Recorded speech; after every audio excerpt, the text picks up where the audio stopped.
Good morning, I'm Maddie Jansen, and this is the podcast of 17 News at Sunrise. It's everything you need to know to start your day in about 15 minutes. Of the Golden Empire. This is 17 News at Sunrise. Good morning. Right now at 5, the raging waters of the Kern River once again proved to be too strong for a couple of people. Now one of them is still missing. More on the search for a man who went into the river coming up. A new testing location for free coronavirus testing is coming to one of the county's hardest hit areas.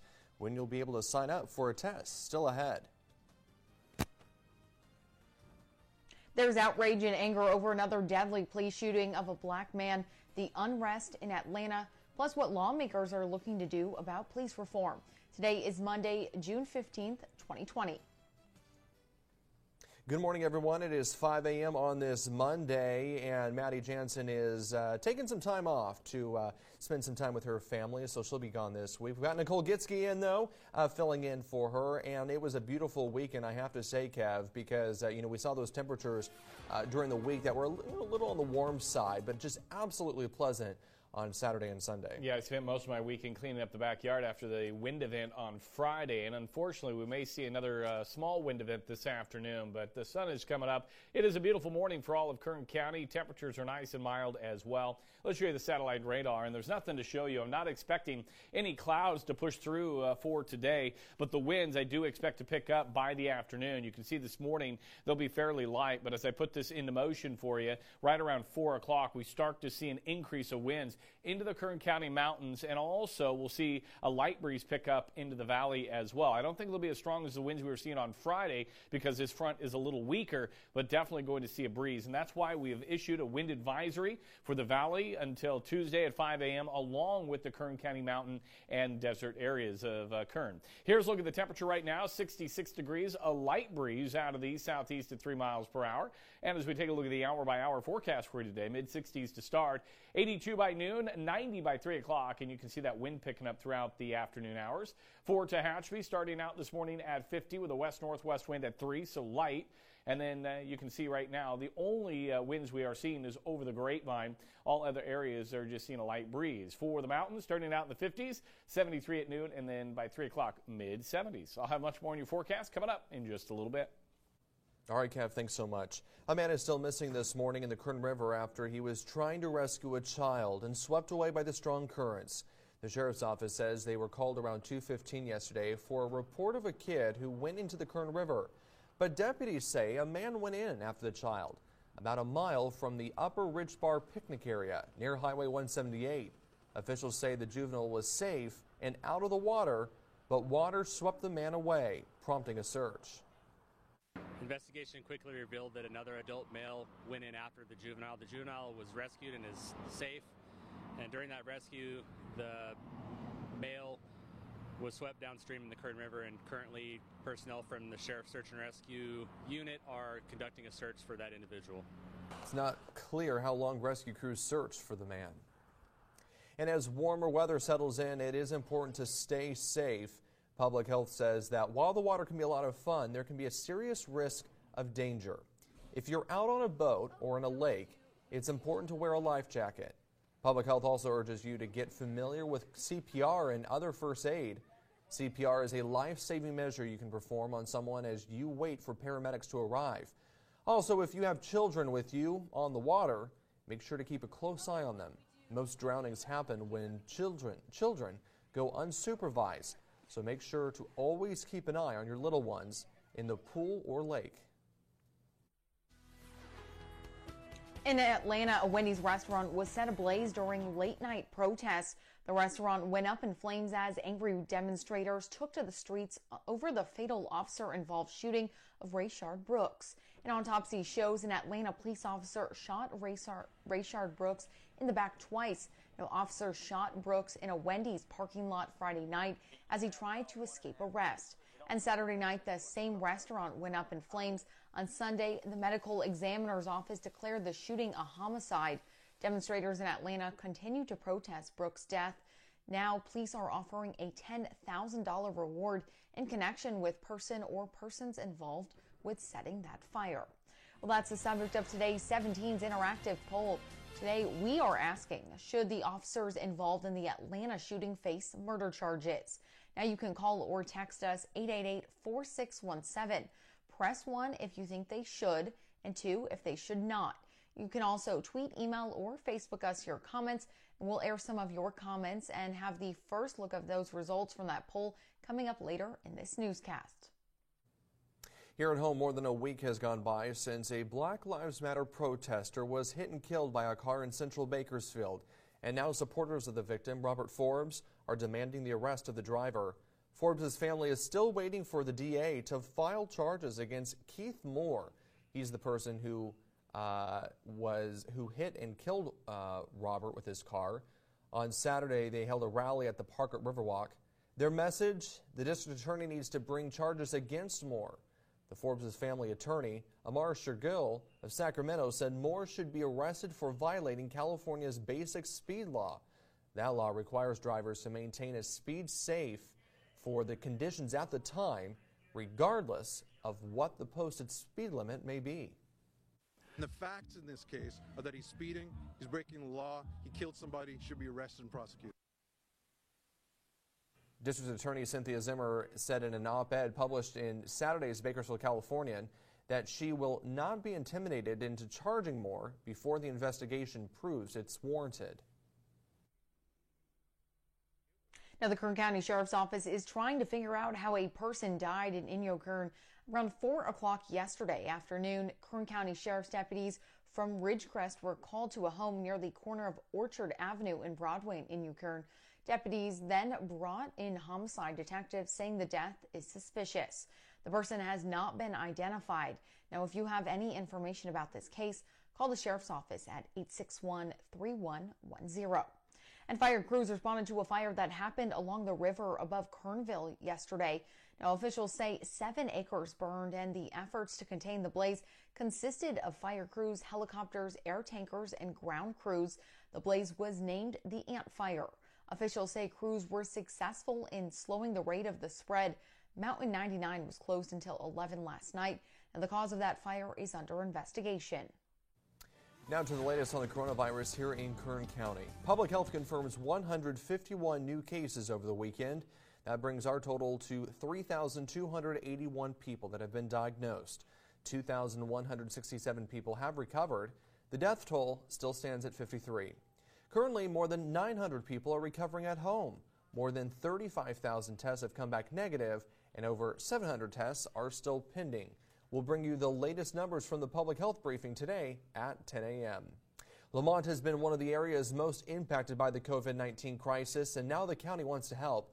Adventist Health Bakersfield teamed up with the county to provide free COVID-19 testing there. The new testing site will open at the Lamont Public Library today. Appointments are available Monday, Wednesday, Friday, Saturday, and Saturday from 9 a.m. until 2 p.m., as well as Tuesday and Thursday from 2 p.m. until 7 p.m. And the test is free. Happening today, Governor Gavin Newsom is holding a live news conference to give an update on the coronavirus here in our state. On Thursday, the state released guidance for opening nail salons, spas, massage parlors, and tattoo shops. Newsom will also talk about the Black Lives Matter movement here in the state and measures for police reform. That's happening at noon. We're going to be live streaming that on our Facebook page. And happening later this week, those nail salons, tattoo shops, and massage parlors will be allowed to open on June 19th. These businesses will have to follow health guidelines from the state. Workers and customers must wear face masks in the store. More intense cleaning practices for shared reusable items like tweezers and needles will be put in place as well. Now, some services will be limited. For example, no mouth or nose tattoos or piercings for the time being. Greenlawn Funeral Homes and Cemeteries wants to honor those who have died during the coronavirus pandemic. And because of the stay-at-home orders, people have not been able to get together with family and loved ones for funeral or memorial services. The cemetery will place green ribbons along the entry fences of its facilities for every person who's died during this time. Greenlawn President Jim Lamar said in a statement, "We're doing our part in acknowledging that those that have passed and supporting their families by creating this public memorial." He said a larger event honoring those who have died will be planned after restrictions on gatherings are lifted. Well, still to come this morning here on Sunrise, the pandemic has changed the way we shop. Online sales are skyrocketing more than ever. But have you ever thought about buying a car online? We'll explain why you better start thinking. That's coming up. Welcome back. World Blood Donor Day was over the weekend, but the need for donations has not passed. If anything, it's greater than ever. The combination of factors are adding up to tight supply, and blood banks are asking for your help. NBC's Sarah Dolph has more. As temperatures increase, blood donations typically decrease. But this year, blood banks are facing even more challenges than a slow summer season, with the pandemic continuing and hospitals resuming elective procedures. They're ramping up, and they're ramping up quickly. The American Red Cross usually has enough supply to meet the nation's needs for 5 days. Right now, we have less than 2 days supply of blood, and that means, again, we are able to supply our hospitals, but we're getting concerned. They and other blood banks are putting out a call for donations of whole blood, platelets, and for those who've recovered from coronavirus, convalescent plasma. They've added additional steps to protect donors and staff, including temperature checks, masks, and social distancing. Southern-based blood bank One Blood is also providing free COVID antibody tests with every donation. Well, even if a person had been asymptomatic and maybe was wondering, did I have the virus or not, if they donate with us, they'll be able to find out that information. One Blood saw some 50,000 donations go uncollected from March to May due to the pandemic, but they also saw new donors turn out and are hoping they become repeat customers. We need people to please make this a habit. Making a habit of donating life-saving blood, needed now more than ever. Sarah Dolph, NBC News. And starting today, the Red Cross will also be offering that COVID-19 antibody test on all blood, platelet, and plasma donations for the next few months. To learn more about how you can donate, you can go to hcbb.com. And the city of Tehachapi is encouraging you to give the gift of life. The city is hosting 2 blood drives this month to help replenish the blood supply at Houchin Blood Bank. Houchin says that the supply buses will be there to make sure donors practice social distancing. The first drive is on Thursday at the Main Street Farmers Market from 2 to 6 p.m. And then the next drive is on Tuesday, the 23rd, at Aspen Gym on D Street from 11 a.m. until 4 p.m. Still to come this morning on Sunrise, if you're wanting to go for a ride on a stationary bike, that is, turns out you're in luck. A local spin studio is reopening their doors today, but things are going to look a little different. We'll explain coming up.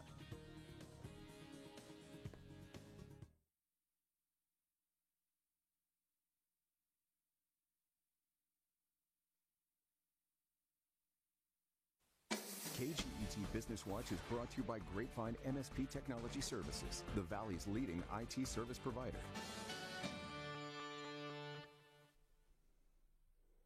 In your 17 Business Watch today, another local business will be opening its doors once again.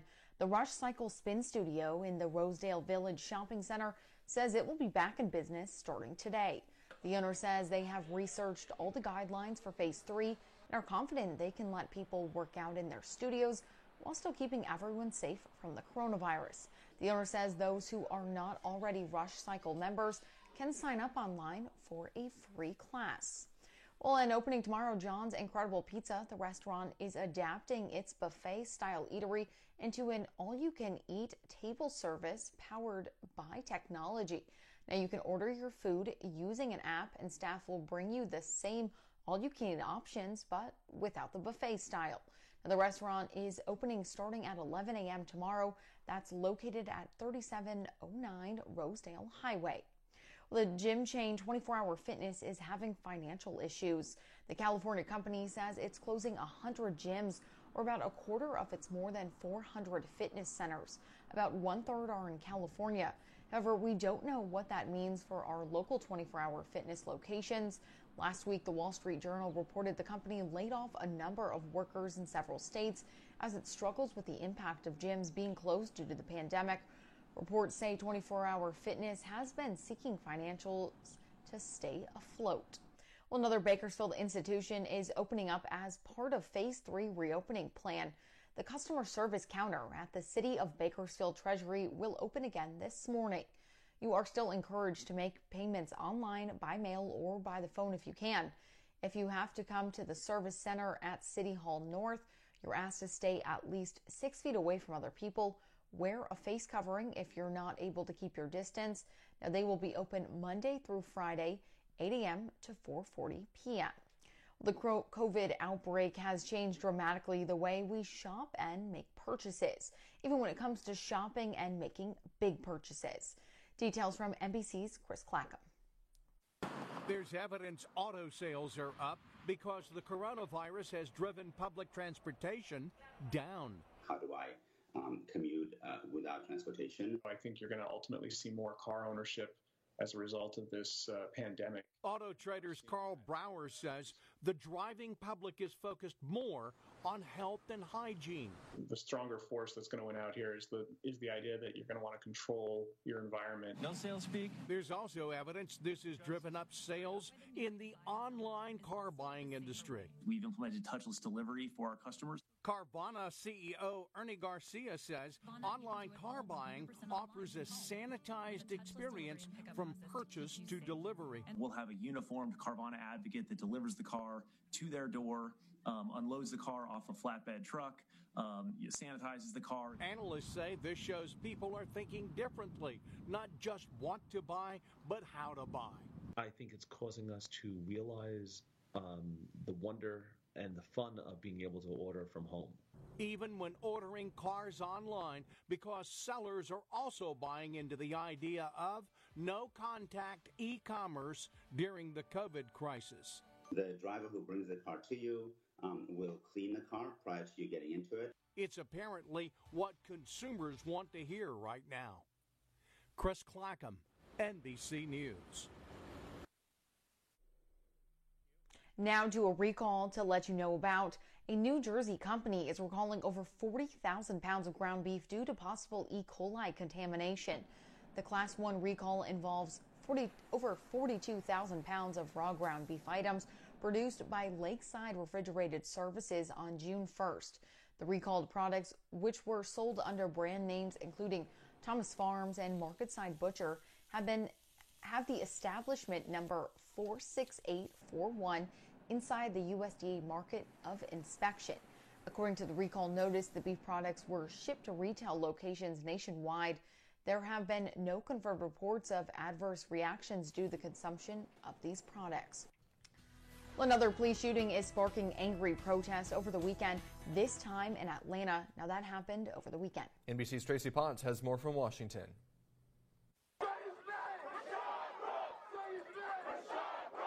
Anger and frustration spilling into the streets of Atlanta after another police shooting involving a black man. The scene of that shooting torched over the weekend.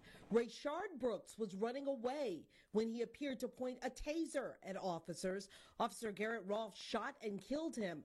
Rolfe was fired. The police chief resigned. That video is disturbing to watch, but I'm not sure that it's as clear as what we've seen around the country on some of the other issues. This latest shooting comes as Congress considers police reform, tracking misconduct, and eliminating chokeholds and no-knock warrants. These are meaningful reforms that will hold police accountable. Have an act that requires more data to be provided so that we can actually come out with policies that are consistent. Lawmakers pressured by protesters to pull money from police and reinvest it into social services. Nobody is going to defund the police. We can restructure the police forces, restructure, reimagine policing. That is what we're going to do. The medical examiner has ruled Brooks' death a homicide. 2 bullets in the back, fueling growing frustration and demands for change.